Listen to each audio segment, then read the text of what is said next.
Sean bienvenidos a este estudio bíblico, a esta segunda parte de la introducción de la doctrina de la bondad de Dios. La semana pasada les comentaba que hablamos dos de tres puntos que íbamos a explicar respecto a esta doctrina. El primer punto que hablamos la semana pasada es en qué consiste la bondad de Dios. En segundo lugar, hablamos de la naturaleza de esa bondad.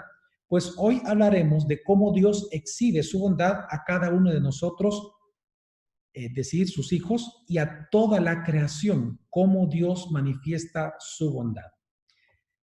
Cuando nosotros hablamos de la exhibición de la bondad de Dios, prácticamente hablamos de tres cosas, entre muchas que se pueden mencionar, las vamos a resumir en tres grandes áreas: en la creación, en la redención y en la manera en que Él gobierna providencialmente su creación.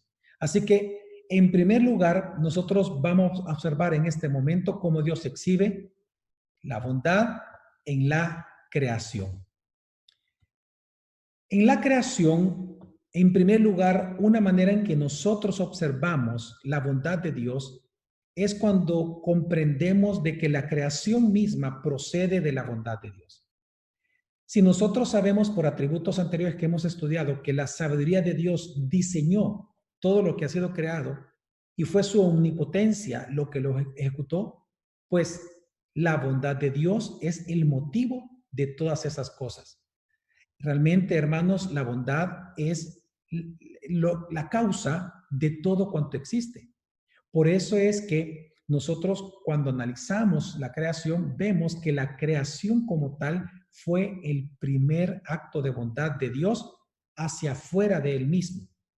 Porque la creación no fue un acto de misericordia. Recordemos que la misericordia de Dios necesita, es decir, para que Dios actúe en misericordia, se requiere un objeto o un ser que esté bajo miseria. Por lo tanto, la creación no fue un acto de misericordia, la creación fue un acto de bondad. Dios, y como lo vimos la semana pasada, una de las de la parte de la naturaleza características de la bondad de Dios es que la bondad de Dios necesariamente se tiene que comunicar como un Dios bienhechor, porque si Dios no actúa en bondad, significa para nosotros que Él no es bueno. La bondad misma lleva a Dios a actuar. En este caso, la creación misma, por lo tanto, es el primer acto de bondad de Dios hacia afuera de Él mismo, porque obviamente Él es bueno consigo mismo. Hay tres divinas personas, un solo Dios, por lo tanto, la bondad entre las tres divinas personas ha sido eterna, pero el primer acto de bondad fuera de Él mismo es en el momento de la creación, porque vio Dios que todo era bueno en gran manera. Pero entonces, ¿cómo también en tercer lugar nosotros vemos la bondad de Dios en la creación? Bueno, la vemos en la forma en que Él constituyó al ser humano. Prácticamente lo vemos de dos maneras. Número uno, en las facultades del cuerpo y del alma. A ningún otro ser que Dios creó le dio lo que al hombre le dio con respecto a nuestras facultades que tenemos. Pero en segundo lugar, y es lo más importante, nosotros somos los únicos que tenemos la imagen y la semejanza de Dios.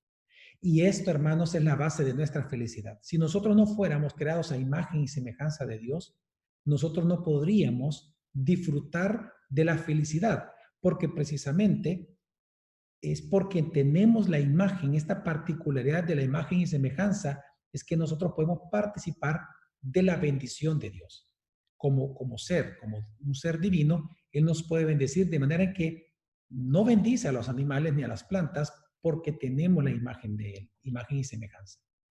Pero en cuarto lugar, nosotros también vemos la bondad de Dios en la creación a través de las bendiciones que Dios ha dispuesto para nosotros los seres humanos. Dentro de estas bendiciones que Dios ha puesto sobre nosotros, en primer lugar podemos ver el mundo en sí mismo, el mundo entero. Hermanos, el mundo fue hecho para el hombre. Si nos ponemos a pensar, los ángeles, por ejemplo, ellos no necesitan nada de este mundo. Los ángeles fueron hechos por encima de las comodidades terrenales, mientras que el ser humano no. El ser humano, como criatura más noble de la creación, fuimos puestos en el pináculo de la creación misma. Es decir, Dios nos pone como regentes. Por lo tanto, toda la creación está subordinada a los seres humanos. En otras palabras, el mundo fue hecho para ayudarnos en nuestra misión de darle gloria a Dios a través de la misma creación. Así que la creación fue hecha para el hombre. La creación misma, es decir, el mundo entero, fue creado para nosotros, incluyendo las estrellas, los planetas, que nos sirven de guía y para entendimiento de las estaciones. Por lo tanto, esa es parte de la bondad de Dios. Pero también, en segundo lugar, en esta parte de las bendiciones que Dios da a los seres humanos, ahí vemos la bondad de Dios. En segundo lugar, vemos la ley de Dios y su pacto que vemos en la Escritura para gobernarnos. Cuando nosotros pensamos en la ley de Dios, realmente es parte de la bondad de Él. Yo lamento cuando hay ciertos pensamientos legalistas antinominianos, es decir, anti la ley, en donde de alguna manera no es que satanizan la ley de Dios, sin embargo ya no le ven utilidad a la ley. Lamentablemente no se dan cuenta que la ley misma de Dios, incluyendo todos los mandamientos que también encontramos en el Nuevo Testamento, toda la ley es parte de la bondad de Dios para con nosotros. Ahora, ¿cuáles son los motivos de esto? En primer lugar, pensemos lo siguiente. Cuando Dios nos da la ley, nosotros vemos de que Dios adecuó su ley a la naturaleza del ser humano. Es decir, Dios ha dado leyes a los seres humanos por debajo de nuestra fuerza que tenemos naturalmente para poderlas cumplir. ¿Qué estoy tratando de decir con esto? No hay una sola ley que Dios haya dado al hombre que el hombre no pueda cumplir. Todas las leyes que Dios dio, el hombre las puede cumplir. Y en eso vemos la bondad de Dios. Esto lo dice claramente Eclesiastés capítulo 7, versículo 29, cuando dice, mira, solo esto he hallado, que Dios hizo recto a los hombres. Cuando la Escritura dice que Dios hizo recto a los hombres, significa que les dio la rectitud suficiente para cumplir la ley. Ahora, ¿cuál fue el problema? El problema fue el pecado, obviamente. Pero antes del pecado tenemos que entender que nuestra naturaleza se adaptaba a la ley de Dios y la ley de Dios a la naturaleza humana. La ley, los mandamientos de Dios no están por encima de nuestro entendimiento, ni por encima de nuestra voluntad, ni de nuestra fuerza, ni de nuestras pasiones para observarlas. De hecho, en la primera carta de Juan, capítulo 5, versículo 3, dice la palabra de Dios, porque este es el amor de Dios, que guardemos sus mandamientos. Y sus mandamientos no son gravosos. La palabra gravoso significa difícil de cumplir. La misma Escritura nos está diciendo que no hay un solo mandamiento en la Escritura que sea difícil de cumplir. ¿Por qué? Porque Dios es bueno. Aún la misma ley que Dios nos da, la puso por debajo de nuestras capacidades.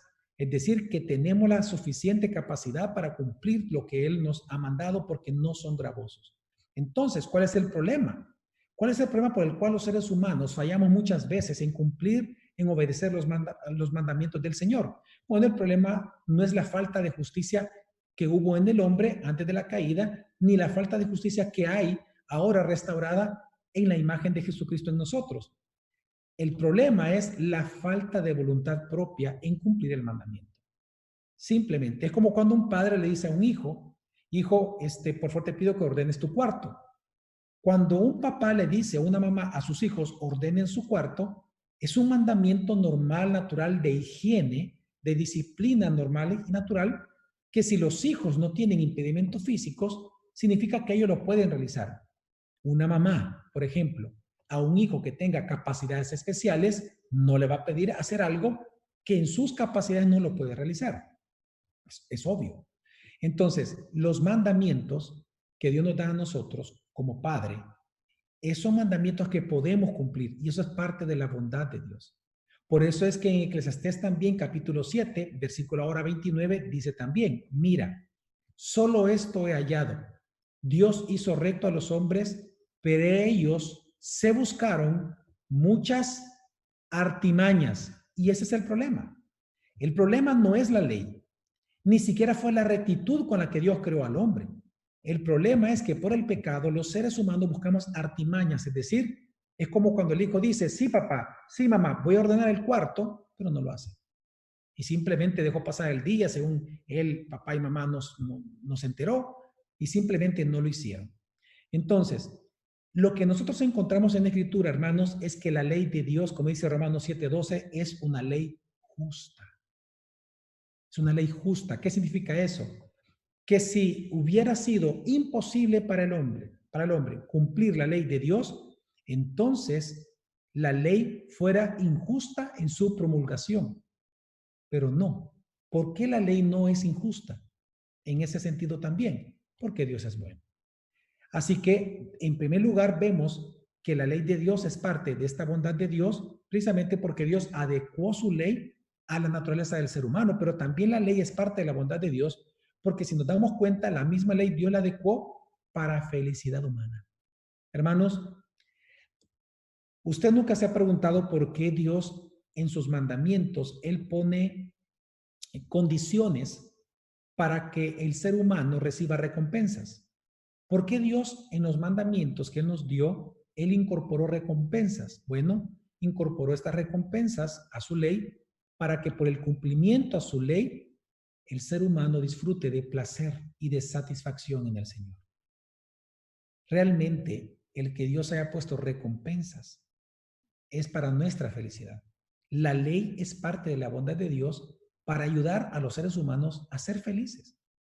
Esto lo deja claro el Salmo 119, el versículo 165. Dice, los que aman tu ley disfrutan de gran bienestar.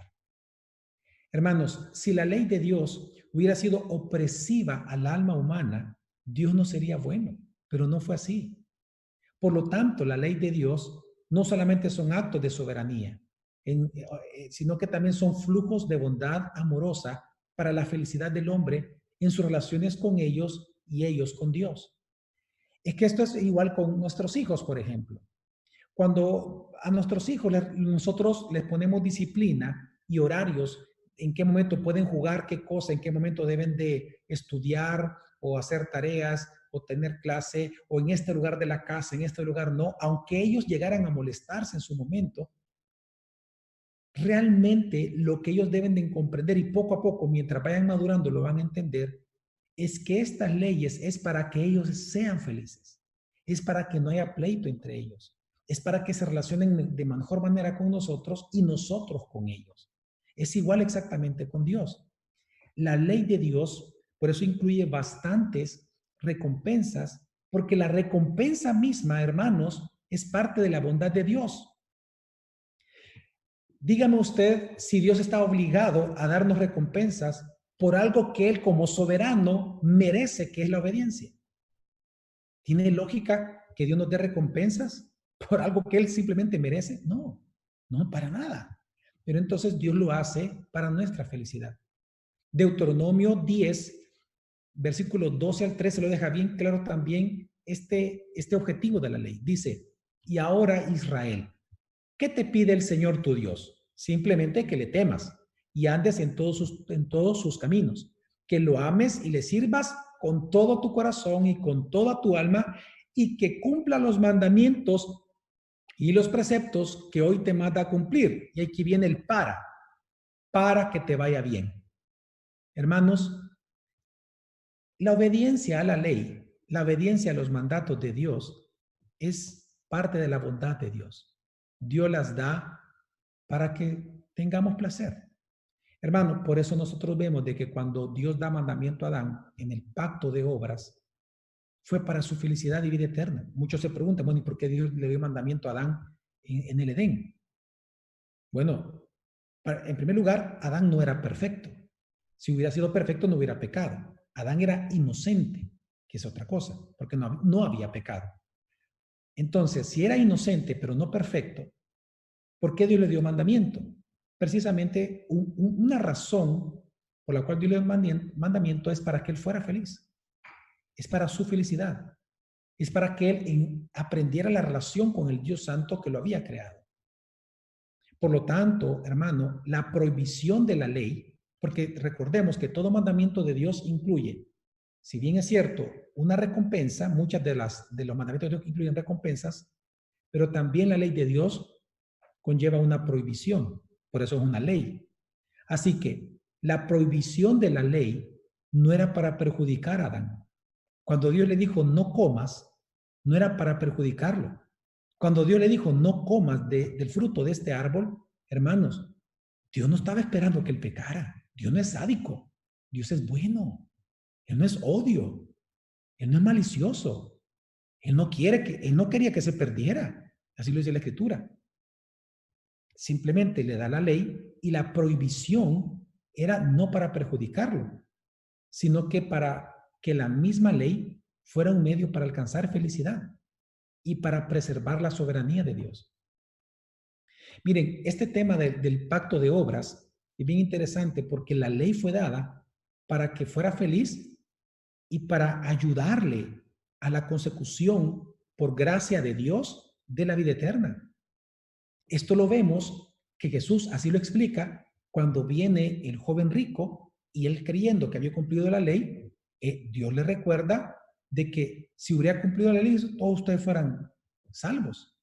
Ahora, Jesús está hablando que la salvación era por obras, no para nosotros, pero en el caso de Adán, que estaba en un estado de inocencia, la obediencia ayudaba al objetivo de Dios de darle y regalarle vida eterna, que no tenía en ese momento.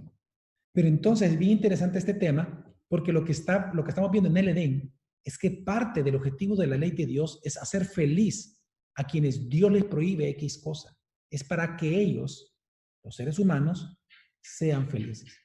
Pero también dentro del tema de la ley, que es bien interesante, encontramos también que parte de la bondad de Dios se exhibe en que toda recompensa que Dios pone o que Dios establece por cumplir la ley de Dios, esa recompensa es bondad pura.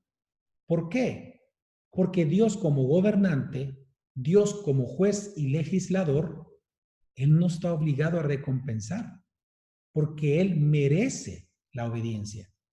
Si Él no se la mereciera, entonces sería distinto. Págame para que yo te obedezca.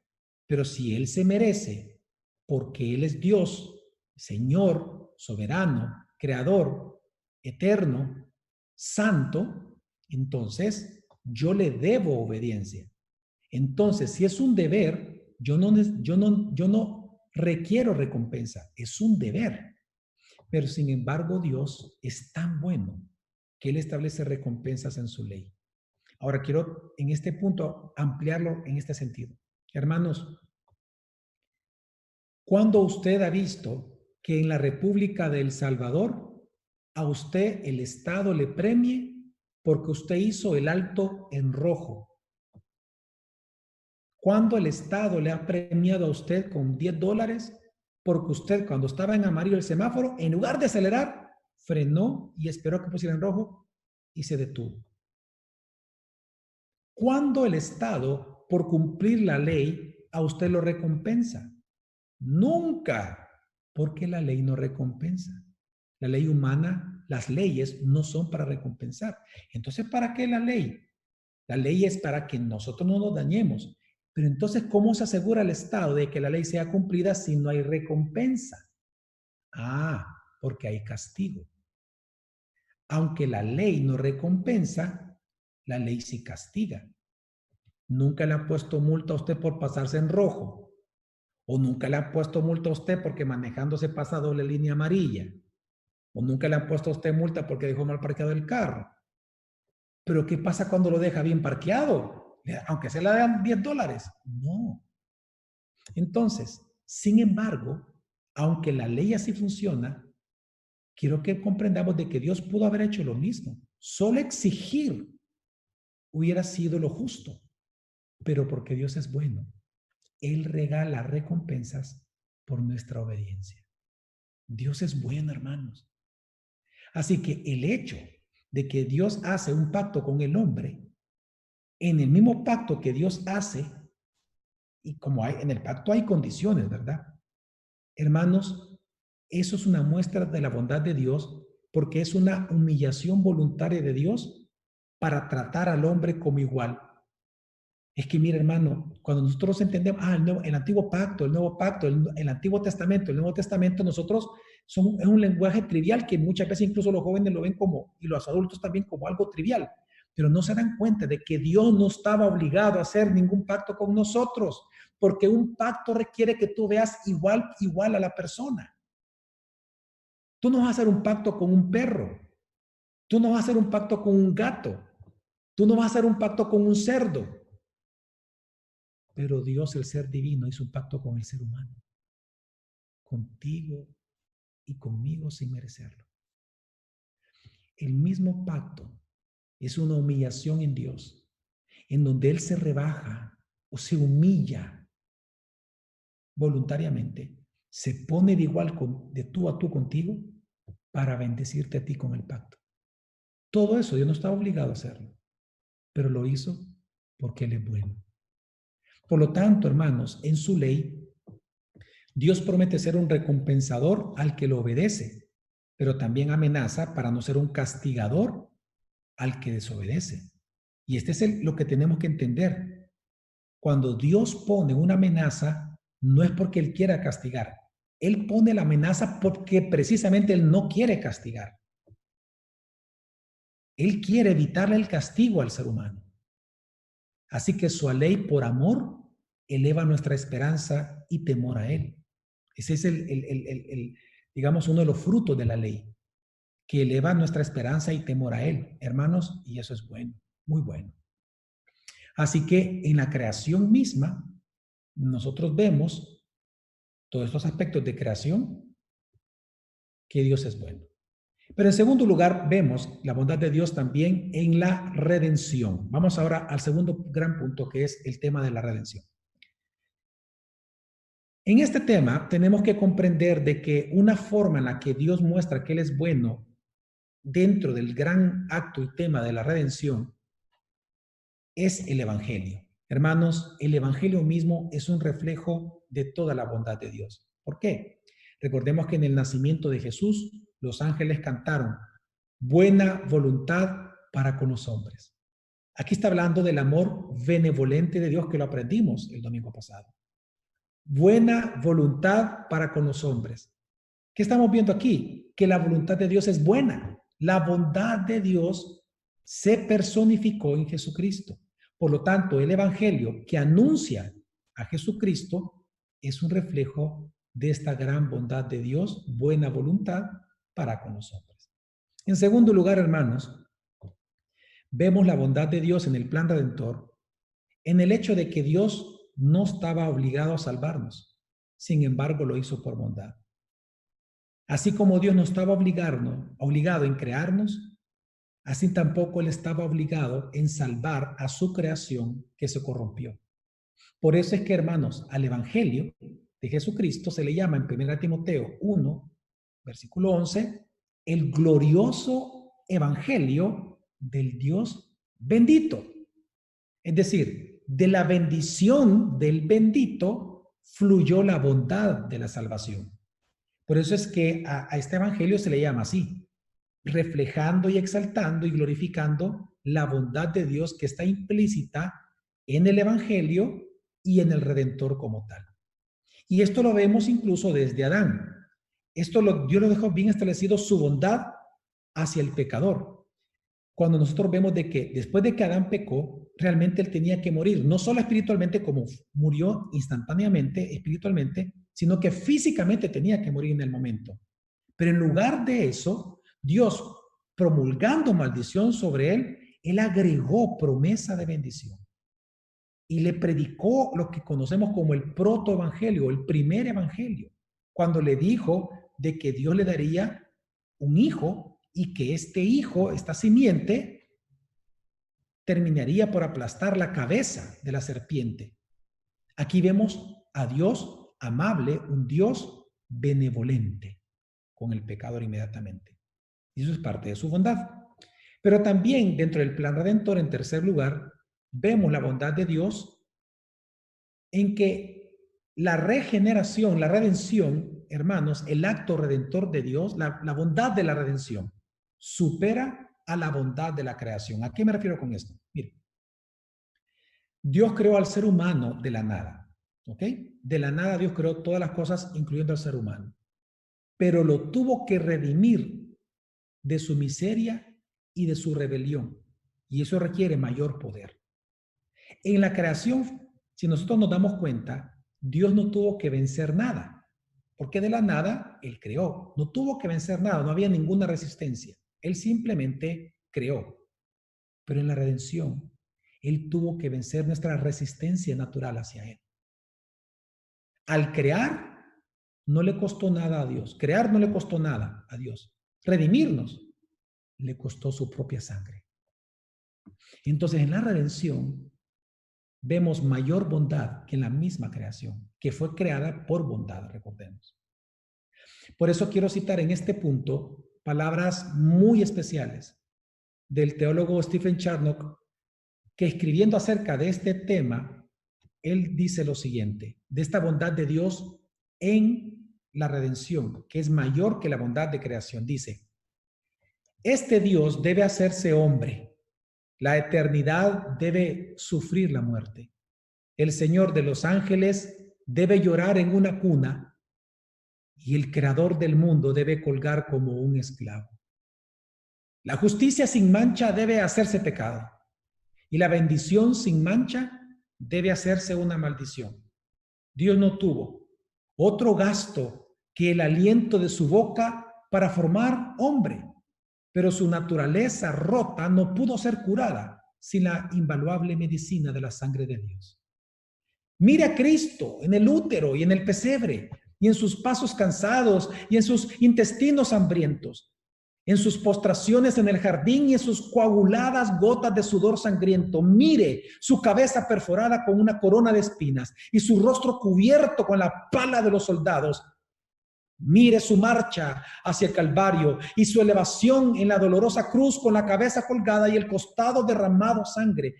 Míralo arrojado con las burlas de los gobernadores y las burlas de la chusma. Y observa en todo esto lo que a Dios le costó, tu redención.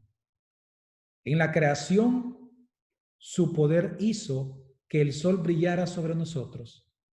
Y en la redención, sus entrañas enviaron a un hijo a morir por nosotros.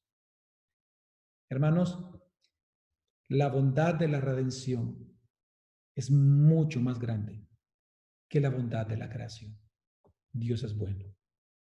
Pero también en el plan redentor, en cuarto lugar, vemos la bondad de Dios también por nuestra redención, porque superó la felicidad terrenal de Cristo. Es decir, la bondad de Dios que Él muestra para nuestra redención superó la felicidad temporal y terrenal que el Cristo encarnado pudiera haber vivido. Por un instante, hermanos, por 33 años y medio, pareció que la bondad de Dios por los pecadores superó la bondad de Dios por su propio Hijo. Porque parece ser que por estos 33 años y medio, Dios amó más al mundo que a su Hijo, cuando dijo, de tal manera amó Dios al mundo, que dio a su Hijo unigénito. Pareció como que la bondad de Dios por 33 años y medio fue más grande para el pecador que para su propio santo Hijo. Es impresionante eso. No estoy diciendo que Dios amó más al mundo que a su Hijo, no. Pero tenemos que entender cómo la voluntad de Dios misteriosa en ese punto se manifiesta en bondad para con nosotros. Por eso, citando una vez más al mismo autor anterior, hablando en este punto, él sigue diciendo lo siguiente. Dios valoró nuestra redención por encima de la felicidad mundana del Redentor. Lo sentenció a una humillación en la tierra para nosotros ser exaltado en el cielo. Dios estaba deseoso de escucharlo gemir y verlo sangrar para que nosotros no gimiéramos bajo sus seños y sangrar bajo su ira. Dios no lo escatimó para perdonarnos. Se negó a no golpearlo. Y como si no estuviera contento con eso, Dios empapó su espada en la sangre de su Hijo para que no se humedezca siempre con la nuestra. Para que su bondad triunfe para siempre en nuestra salvación. Hermanos, fue la bondad de Dios la que estableció un plan redentor para ti y para mí. Fue la bondad de Dios la que señaló al Redentor para el sacrificio en ese plan. Fue la bondad de Dios quien envió a este Redentor escogido a la tierra a morir por nosotros. Fue la bondad de Dios la que aceptó la ofrenda eterna de este sacrificio del Mesías. Y fue la bondad de Dios quien acarició las heridas de nuestro hermoso Salvador. Por eso en Tito capítulo 3 versículo 4 al 5 dice la Escritura: pero cuando se manifestaron la bondad y el amor de Dios, nuestro Salvador, Él nos salvó. Pero en quinto lugar, también vemos que la bondad de Dios en el plan redentor se manifiesta en el nuevo pacto como tal. Porque pongámonos a pensar, hermanos, si el primer pacto fue bondadoso, mucho más el segundo pacto después de que el primero fuera desechado por los hombres. Si en el primer pacto el tono era si pecas muere, en el nuevo pacto el tono es si crees vivirás. En el antiguo pacto la obediencia del hombre era su fundamento. En el nuevo pacto es el amor y el mérito de Jesucristo. La cabeza del primer pacto era humana y mutable. La cabeza del segundo pacto es divina e inmutable. El primer pacto hizo brillar la soberanía de Dios en su ley. En el segundo pacto lo que se hace brillar es su gracia. En el primer pacto nosotros vemos que tenemos un Señor con su cetro en la mano. En el segundo pacto tenemos a un esposo tomando de la mano a su indigna esposa para siempre. Hermanos, la bondad de Dios se exhibe en el segundo pacto mucho más fuerte que en el primer pacto. Por eso, como dice Hebreos 11:16, Dios no se avergüenza de llamarse a sí mismo nuestro Dios, porque Él es bueno y Él le alegra ser nuestro Dios. Pero por último, en este punto que quiero mencionar, porque hay más, hermanos, pero por cuestión de tiempo y obviamente es una introducción nada más a la doctrina. En sexto lugar, podemos ver que la bondad de Dios también se exhibe dentro del plan redentor en la manera en que se aplica la salvación a nosotros. Hermanos,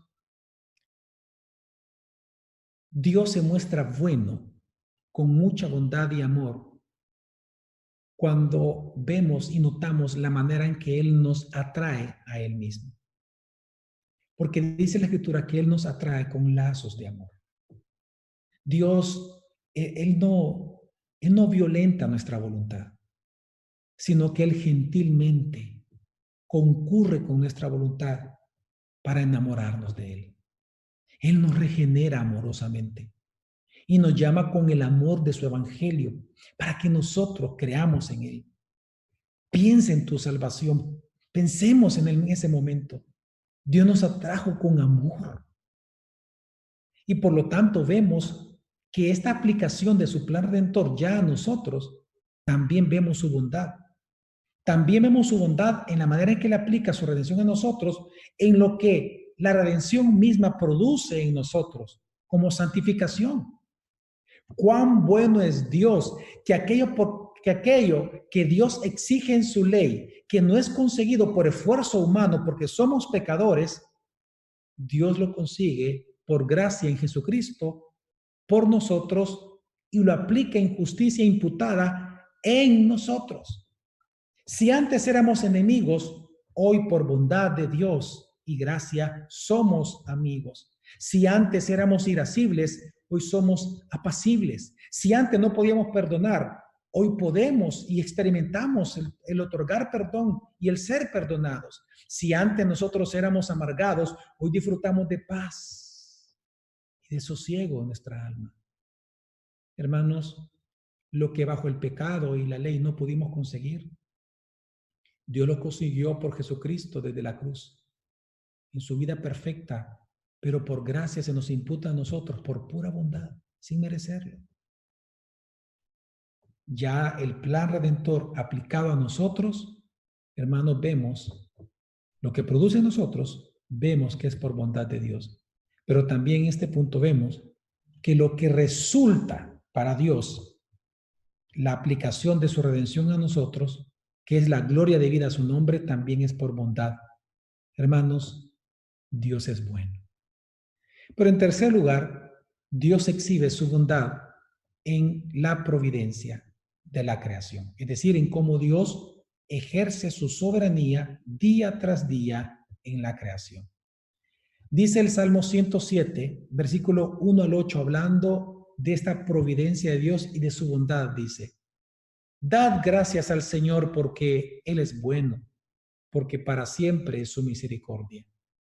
Díganlo los redimidos del Señor, a quienes ha redimido de la mano del adversario y los ha reunido de las tierras, del oriente y del occidente, del norte y del sur.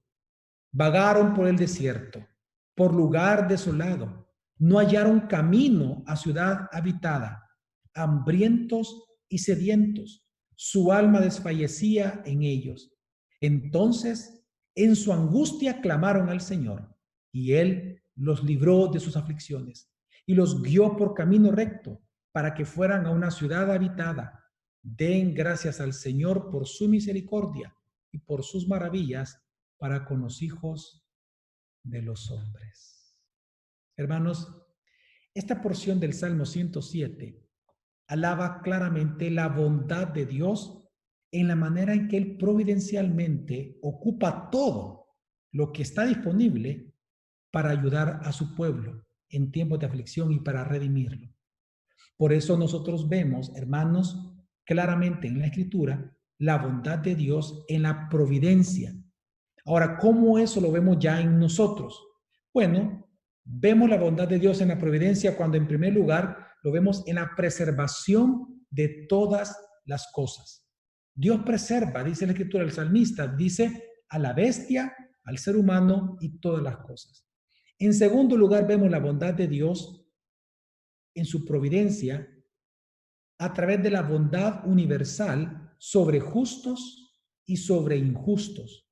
Por ejemplo, esos ejemplos hay todo el tiempo en la Biblia. Adán, cuando vemos, por ejemplo, el maná, cuando Dios lo derrama, por ejemplo, en el desierto, es sobre justos y sobre injustos, sobre personas rectas y personas no rectas, impías. Y simplemente Él no lo derrama. Y así vemos muchos ejemplos en la Escritura sobre la bondad de Dios con grandes bendiciones sobre personas que al final ni creían en Él realmente.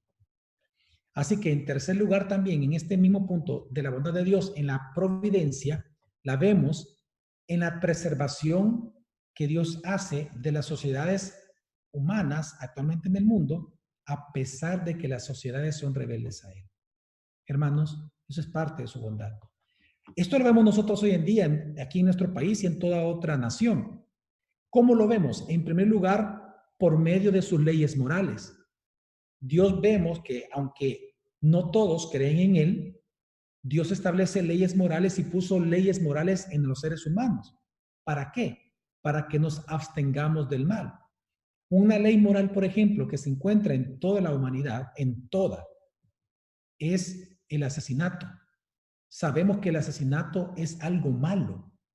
Es interesante que se hizo un estudio de aspectos morales en muchas tribus de diferentes partes del mundo, en Sudamérica, Centroamérica, en África, un estudio de varios años. Y se vio que todas las culturas tienen internamente en su conciencia una ley moral. Y decían ellos de que entre estas leyes morales existía, aunque se ocuparan diferentes términos, el tema del amor y del odio, que el odio es algo malo. El tema también dentro del tema de la sexualidad, en todas las culturas se vio de que la práctica homosexual o lésbica era una práctica inmoral. También se vio de que el matar a alguien que no sea por defensa propia era considerado completamente malvado. En todas las sociedades, la gran pregunta es, ¿quién puso esa ley moral en el ser humano? Pues Dios. Ahí vemos que nosotros no somos producto de los animales, porque los animales no tienen ley moral. Ellos actúan por instinto. Así que no venimos del renacuajo, no venimos del mono. La ley moral en el hombre es una de las grandes evidencias de que no somos producto de la evolución, sino que somos seres creados. Así que Dios preserva las sociedades, es providente con las sociedades a través de imponer, crear en el ser humano leyes morales, pero también vemos que Él impone autoridades humanas. En toda sociedad vemos que hay autoridades políticas, familiares, religiosas, cada una en sus esferas, y estas autoridades impuestas por Dios es para el gobierno de Dios de las naciones. También vemos en cómo Dios providencialmente, por bondad, Él restringe las pasiones humanas en las sociedades para que no nos matemos entre nosotros. El Salmo 65:7 dice, el que calma el rugido de los mares, el estruendo de las olas y el tumulto de los pueblos. Dios es el que calma cuando Él quiere los tumultos que hay en los pueblos, cuando ya dice basta, porque sabe que si siguen así, se van a terminar matando entre todos, se van a autodestruir. Y como Dios es bueno y Dios ama a su creación como criaturas, Él no lo permite. Entonces Él restringe la maldad en las sociedades que ni siquiera creen en Él. Dios en su bondad los restringe en su propia maldad para que estos que no creen en Dios no se extingan. Dios es bueno y bueno en gran manera. Otra forma de ver cómo Dios es bueno con las sociedades que ni siquiera creen en Él es otorgando dones, talentos, profesiones, ciencias entre los pueblos. El hecho de que alguien sea creyente o no, Dios no le quita dones. Dios le da dones desde pequeño, habilidades. Obviamente no estoy hablando de dones del Espíritu Santo, estoy hablando de habilidades. ¿O acaso no puede haber un inconverso que sea un gran matemático? ¿O no puede haber un inconverso que sea un gran médico? Claro que sí. No estoy alabando a los inconversos, estoy alabando la bondad de Dios. ¿Por qué Dios hace eso? Para preservación de los pueblos. Lo hace por providencia, bondad en la providencia. También vemos, por ejemplo, la bondad de Dios en la providencia sobre los pueblos, cuando Él da testimonio público en contra de los pecados que perturban las sociedades. A me puede enviar por mandato, por decreto, obviamente sabemos terremotos, maremotos, enfermedades, pestes, COVID, etcétera, juicios, ¿verdad? Donde muchos mueren, pero también lo hace para que los que queden vivos teman, para que los que queden vivos se den cuenta de que están en miseria, para que se den cuenta que sin Dios no son nada. Así que esto es por medio de sus juicios, ¿verdad? El Salmo 107, que no creo que está acá en la presentación, el Salmo 107, versículo 40 al 41, hermanos, dice así, yo lo voy a leer, dice así. Vierte desprecio sobre los príncipes. Aquí está hablando de Dios, que Dios dice, vierte desprecio sobre los príncipes y los hace vagar por un yermo sin camino. Pero al pobre levanta de la miseria y lo pone en un lugar seguro alto y multiplica sus familias como un rebaño. ¿Qué está diciendo Dios? Que va a haber un momento en el cual Dios en las sociedades, Él ejerce juicio sobre los injustos para ayudar a aquellos que están sufriendo por estos injustos. Así que vemos la bondad de Dios aquí. Pero también, hermanos, dentro del gran tema de la providencia, en cuarto lugar, vemos la bondad de Dios en la provisión que Él nos da de su palabra escrita. Porque la palabra de Dios es para todo aquel que la lea. El Salmo 33, versículo 4 al 5 dice, porque la palabra del Señor es recta y toda su obra es hecha con fidelidad y Él ama la justicia y el derecho. Llena está la tierra de la misericordia del Señor. Lo que está diciendo la Escritura es que parte de esta misericordia de Dios que llena la tierra, de esta justicia y derecho que Dios ama y que Él quiere procurar en las naciones, es a través de su palabra. Por lo tanto, el otorgar la palabra escrita es parte de la bondad de Dios. Si el otorgar la palabra encarnada es parte de la bondad de Dios, pues también lo es la palabra escrita. Por eso es que también en 1 Corintios capítulo 10, versículo conocido por todos, dice versículo 11 al 12, y fueron escritas estas cosas como enseñanza para nosotros, para quienes ha llegado el fin de los siglos. Por tanto, el que cree que está firme, tenga cuidado, no sea que caiga. Este versículo está diciendo que la palabra escrita de Dios, la palabra de Dios se nos ha dado para que no caigamos de la firmeza. Aquel que cree que está nítido en el Señor, que está firme en Cristo, dice, cuidado, no vaya a ser que caigas. Entonces, ¿cómo Dios cuida a sus hijos de que no caigamos de la firmeza? Siendo bueno con nosotros, entregándonos su palabra escrita.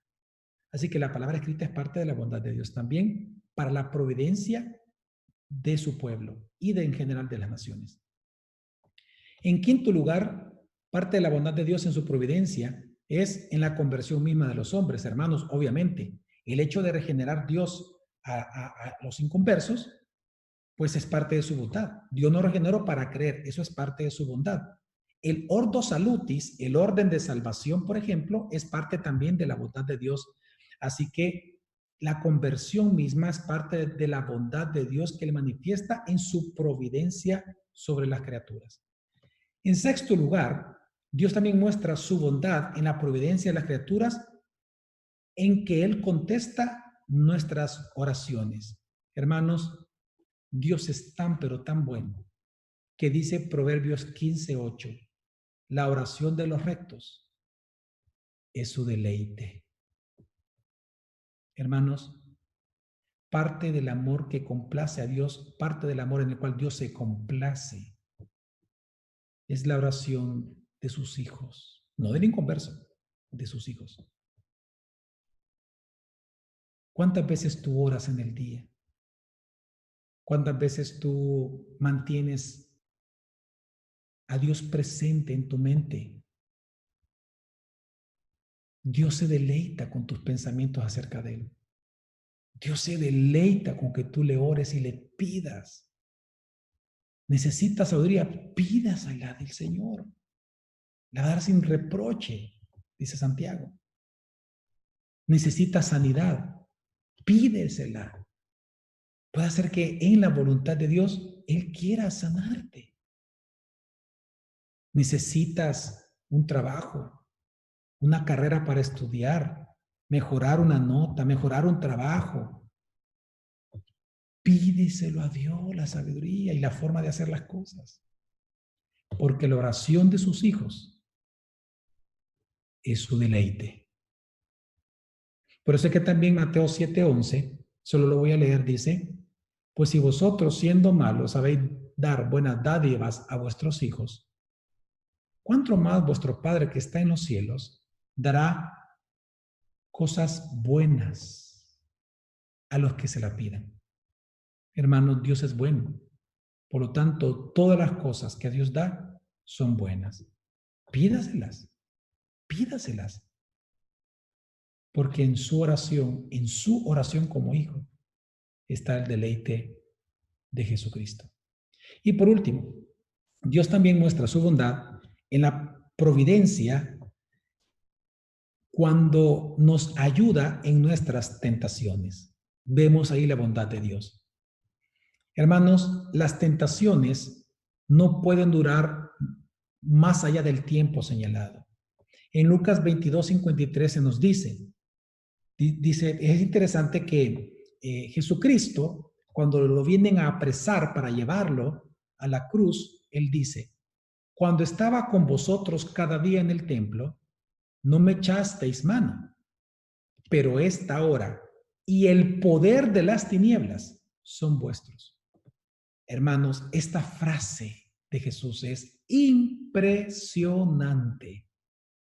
Él está diciendo que por un tiempo, y no más allá de ese tiempo, el poder de las tinieblas son de ellos. Por lo tanto, iban a tomarlo a Jesús. Era voluntad del Padre. Pero él dice, esta hora es suya. Pero ni se les ocurra pensar que ustedes tienen carta libre de hacer lo que quieran en su maldad. Es decir, hermanos, las tentaciones, los sufrimientos, las pruebas de fe, los juicios, el COVID, no es para siempre. Duran por un tiempo señalado. Para los que sufren tentaciones, dice la Escritura que Dios da la salida. Eso lo sabemos, dice 1 Corintios 10. Dios da la salida, Dios da las fuerzas, Dios da el poder, Dios da la inteligencia, Dios te da sabiduría para resistir la tentación o para huir de ella. Y eso lo vemos en Jesucristo mismo. Se recuerda que cuando no era el tiempo señalado para ser llevado a la cruz, cuando intentaron matarlo, miren, lo intentaron despeñar, no pudieron. Lo intentaron apedrear, no pudieron. En una ocasión Jesús desapareció y en otras él se iba entre las personas. Así lo vemos en la narrativa de los 4 evangelios. Es decir, Dios le dio inteligencia, sabiduría, poder, fuerza, le dio la salida a Jesucristo cuando no era el tiempo de su muerte. Así que, pero también vemos, hermanos, que ni siquiera Jesús, por ser el Hijo, fue dejado de ser llevado al desierto a ser tentado, dice la Escritura. El Padre, el Espíritu Santo lo llevó al desierto, dice la Biblia, para ser tentado. Lucas 4. Pero salió fortalecido y lleno del poder del Espíritu Santo. Solo fue por un tiempo. Hermanos, vemos la bondad de Dios providencialmente en la manera en que Él nos ayuda en nuestras tentaciones. Así que, hermanos, la bondad de Dios se exhibe a través de la creación, a través de aspectos redentivos y a través en la manera en que Él es providencial todo el tiempo con nosotros. Por todo esto y lo que vimos la semana pasada, podemos decir, Dios es bueno. Hermanos, vamos a orar. Señor, en este día te damos gracias por tu amor, por tu bendición. Gracias porque tú nos permites aprender de ti. Gracias porque tú nos enseñas, porque eres bueno todo el tiempo, Dios. Y ni el pecado, ni nuestro pecado deja o transgrede tu bondad hacia nosotros, como también nuestros actos justos, tampoco, Señor, modifican tu bondad hacia nosotros. Tú eres eternamente bueno. Tú eres inmutablemente bueno. Gracias a Dios por toda tu bondad. En el nombre de Jesús oramos. Amén. Hermanos, es un placer estar con ustedes, así que en este momento abro un tiempo a preguntas. Dice, ¿cómo se le puede expresar que Dios es bueno a las personas que en este momento están sufriendo por la pandemia, sea en pérdida de familia o por no tener recursos económicos, más si son inconversos?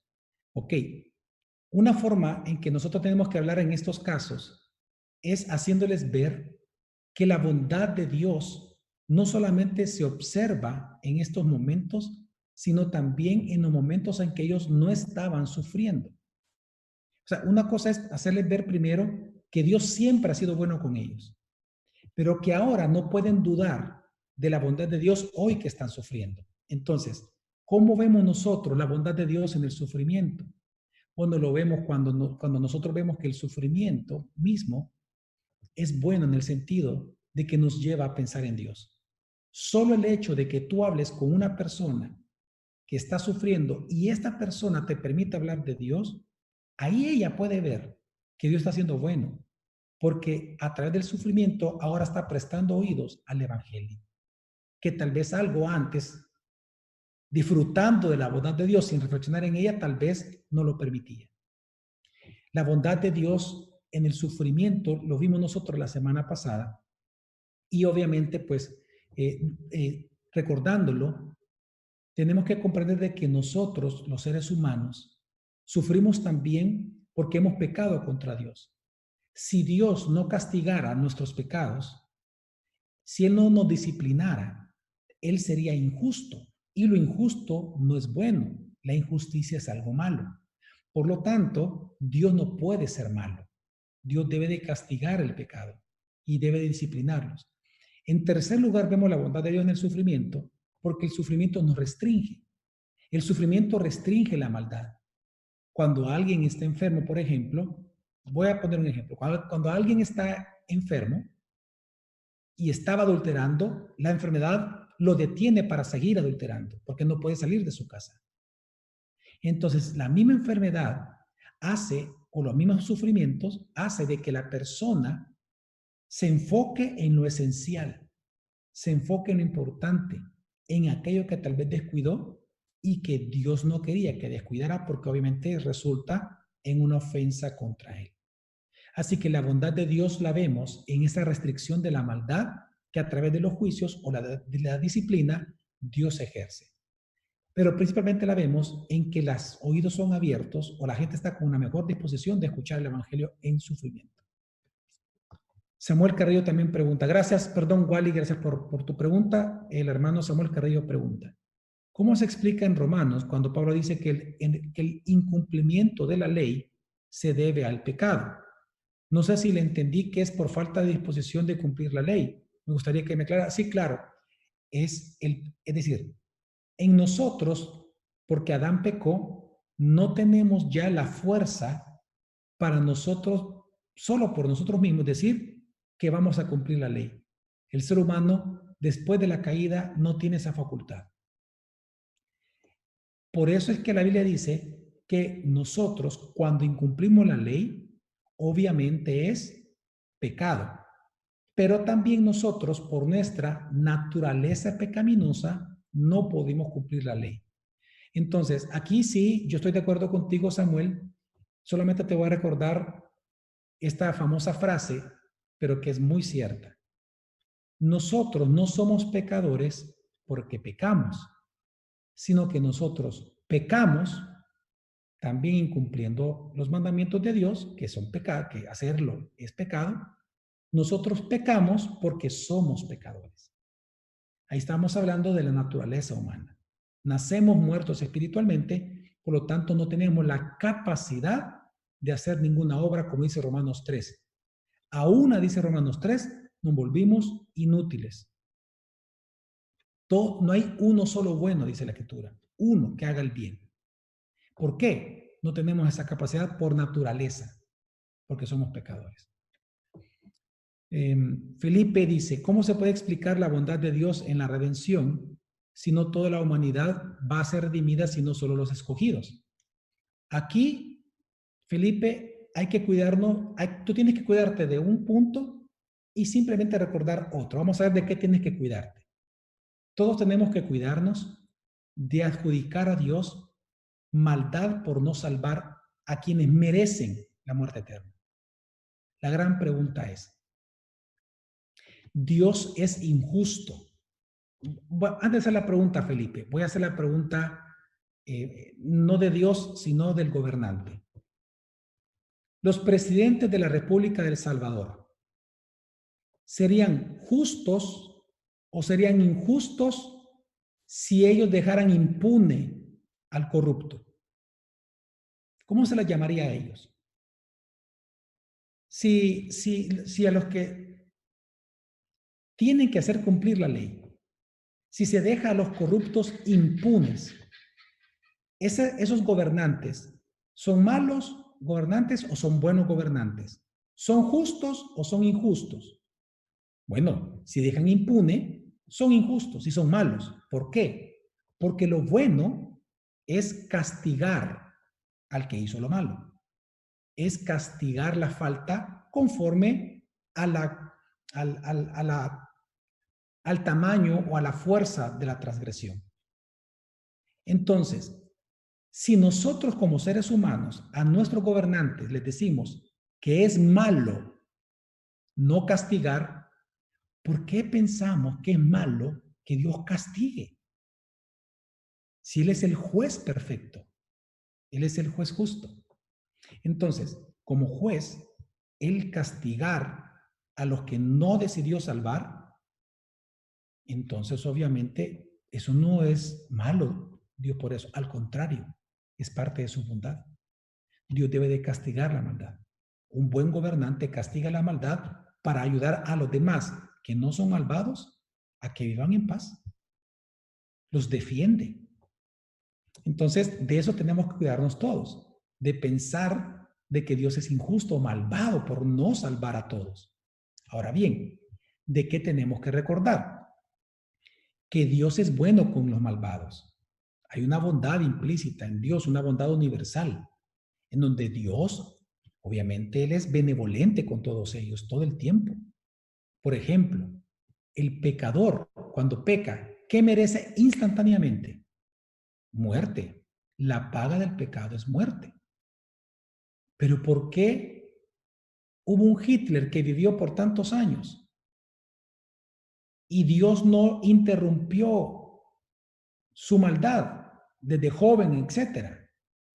No está hablando de la maldad manifiesta de cuando ya estaba haciendo la Segunda Guerra Mundial. Desde joven, por bondad. Dios lo hizo porque Él es bueno. Porque a pesar de que son pecadores, como tú y yo, Dios dice en Hechos de que Él pasa por alto el pecado, ya sea para dos cosas, o para que vengamos al arrepentimiento, o para que cuando venga y ejerza su juicio los demás teman. Pero Dios igual vemos que es bueno. Mira, Dios es tan bueno, Felipe, de que si no hubiera sido por su bondad, mientras tú y yo éramos pecadores, éramos inconversos, si no ha sido por su bondad, nunca nos hubiéramos salvado. Entonces, Dios siempre ha sido bueno y Él es bueno, aún con los inconversos, aunque sabemos que no todo lo va a salvar, obviamente. Y no por eso Él deja de ser bueno. Excelente pregunta, Felipe, gracias. Desde YouTube nos preguntan, el hermano Sergio, pastor, deme un consejo para empezar a llenarme de la lectura bíblica sin enfriarme. Bueno, hermano, lo primero que tú tienes que hacer no solamente es leer la escritura, sino estudiarla. Y estudiarla implica que tienes que realmente hacer uso de tu iglesia local. No sé dónde tú te congregas, pero tú tienes que apoyarte en tu iglesia local. Hay libros, obviamente, que te pueden servir como libros de teología. Las teologías sistemáticas son para aprender, obviamente, las grandes doctrinas de la escritura. Hay libros de doctrina, así se les llama, tú puedes buscar en librerías, libros, tú puedes pedir libros de doctrina o de teología, y estos libros te van a servir para aprender la doctrina, porque eso fortalece tu fe, entender la doctrina de la Biblia. Pero estos mismos libros no tienen que sustituir la lectura de la Biblia, sino que te ayudan a comprenderla, las doctrinas, mientras vas leyéndola. Ahora, sí te recomiendo que a la par de la lectura ores la misma escritura. Por ejemplo, si hay algún versículo que te llamó la atención realmente en tu vida en este estudio bíblico, tú puedes orar ese versículo y tú puedes estudiarlo y comenzar a aprender. Y yo sí creo que todos los cristianos deben de aprender hermenéutica. Si tú, por ejemplo, no tienes dónde estudiar, nosotros te invitamos a que busques nuestro seminario, nuestro instituto bíblico, Semper Reformanda, así se llama, Semper Reformanda, donde tú puedes, en esta escuela bíblica y teológica, aprender a cómo estudiar la escritura, cómo hacer hermenéutica y entender su mensaje teológico, partiendo, respetando obviamente los métodos gramaticales históricos, pero también te vamos a enseñar aspectos de piedad. Realmente es practicando la piedad, hermano, que tú vas a mantenerte enamorado del Señor. ¿Cómo una persona se mantiene enamorada de otra? Pues siendo constante, manteniendo la relación en contacto con esta persona. Y así es con Dios. Nadie puede pretender no enfriarse si no promueve esa relación y comunión con el Señor. Pero también yo te invito a que si tú necesitas consejería o tú sientes, más que sientes, tú estás convencido que necesitas ayuda en este punto, nosotros como iglesia también tenemos consejería bíblica, que estamos dispuestos a ayudarte por 4 semanas para que a través de un consejero bíblico se te pueda ayudar a ti en este punto y de verdad acompañarte a que puedas mantenerte enamorado de tu Señor y de la misma escritura.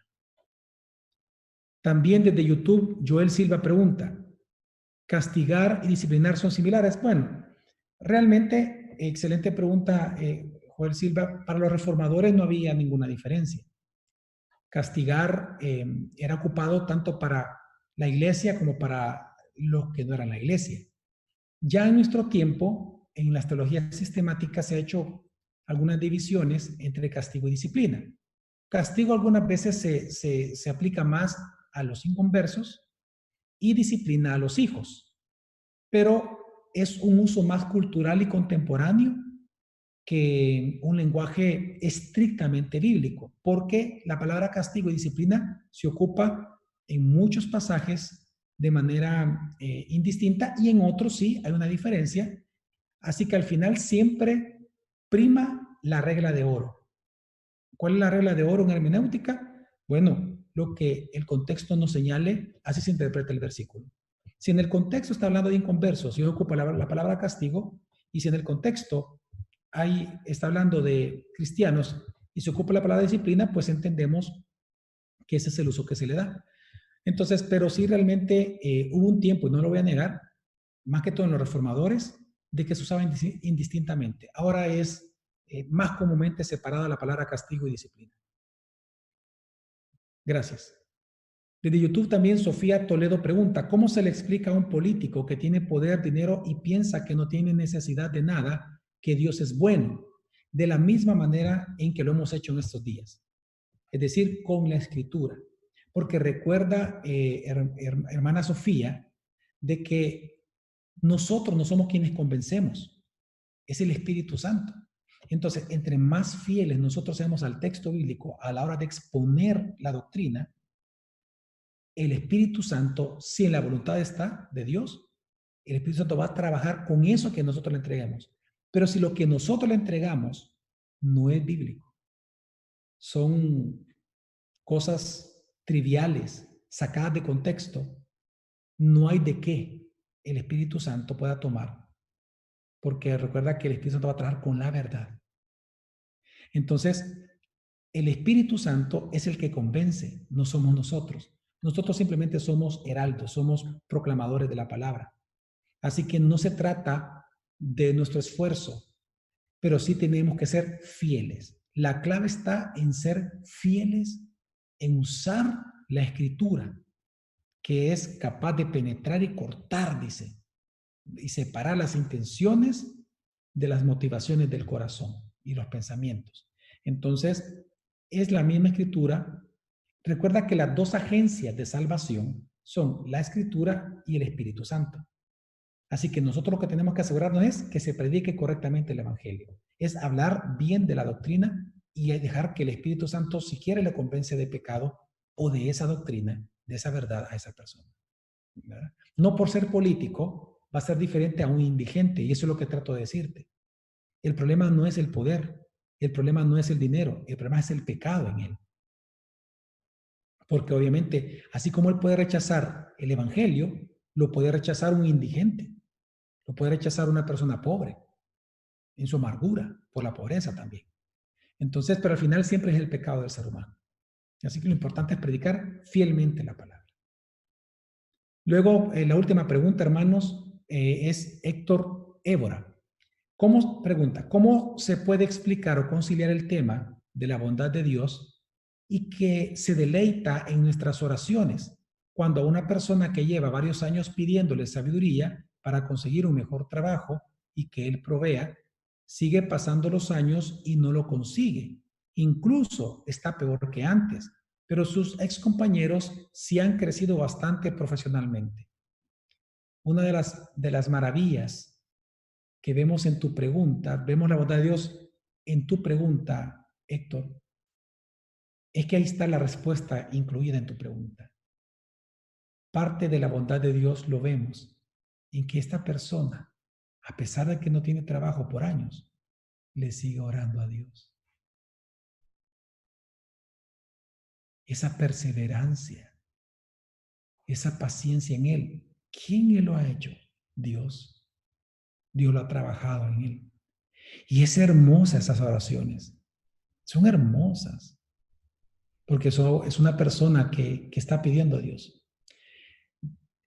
Una de las cosas que como cristianos nosotros observamos es que nosotros nos deleitamos en la voluntad de Dios. Duele cuando nosotros queremos algo y no lo conseguimos, pero el Espíritu Santo se encarga de que aún queriéndolo nosotros estemos satisfechos en la voluntad de Dios. También tu pregunta se responde con la actitud de Jesucristo. ¿Qué se le puede decir a esta persona? Pues que mire al Redentor. Jesucristo le dijo, si es posible, Padre, pasa de mí esta copa. ¿Cuál es la actitud que debe tomar esta persona? Lo siguiente que dijo Jesús, pero no se haga mi voluntad, sino la tuya. Así que realmente lo que vemos aquí es que la bondad de Dios no deja de brillar porque Él no contesta la oración. De hecho, hermano Héctor, brilla mucho más la bondad de Dios en su soberanía de no otorgarle lo que pide, porque yo te aseguro, por lo que enseña la Escritura, de que Dios no le da esto para que Él, en los misterios de Dios, aprenda algo. Que si Él tuviera todo eso que pide, muy probablemente no lo aprendería o muy probablemente se alejaría de Dios. Dios es sabio y todo lo que Dios hace es bueno. Obviamente un trabajo, no tenerlo, cuando alguien quiere trabajar y necesita trabajar, obviamente, humanamente es doloroso, humanamente es malo, pero obviamente tenemos que ver que Dios ocupa la maldad para lograr sus propósitos. Lo que sí hago una salvedad en tu pregunta, y no lo podemos saber, lo que voy a decir es un poco especulativo, pero me voy a atrever a decirlo, voy a ser atrevido en este comentario. Nosotros no sabemos si también esta persona no ha aceptado algunos trabajos que tal vez tendría que haber aceptado. Yo conocí un caso, no digo que es el caso de esta persona, porque no sé ni siquiera de quién se está hablando, pero me recuerda de un caso de una persona que necesitaba trabajo, pero él estaba acostumbrado a un buen trabajo. Y lo contrataron de la pizza, lo contrataron de una hamburguesería, lo contrataron luego de varias empresas así de comida, etcétera, y ya todo, no, y me decía, yo, ¿cómo voy a trabajar de eso? ¿Cómo voy a trabajar de eso? No, yo le decía, pero es trabajo. ¿Quién quita que ahí de repente te vuelva jefe? Porque tú no sabes los misterios de Dios. Pasó 4 o 5 años y no consiguió trabajo. Pero no, o sea, el trabajo que él quería. Pero sí había oportunidades. Entonces, habría que analizar un poco más el caso para ver si Dios también no ha mostrado bondad y ver si también en este proceso no ha habido pecado de parte de esta persona. Pero como te digo, no lo sé porque ni siquiera sé de quién se está hablando. Solo es un comentario que nos puede hacer pensar y reflexionar. Hermanos, ha sido un gran placer estar con todos ustedes. Espero que la próxima semana nos acompañen en el siguiente estudio bíblico. Les amo muchísimo y espero que Dios les siga bendiciendo a cada uno de ustedes. Les mando un gran abrazo. Buenas noches.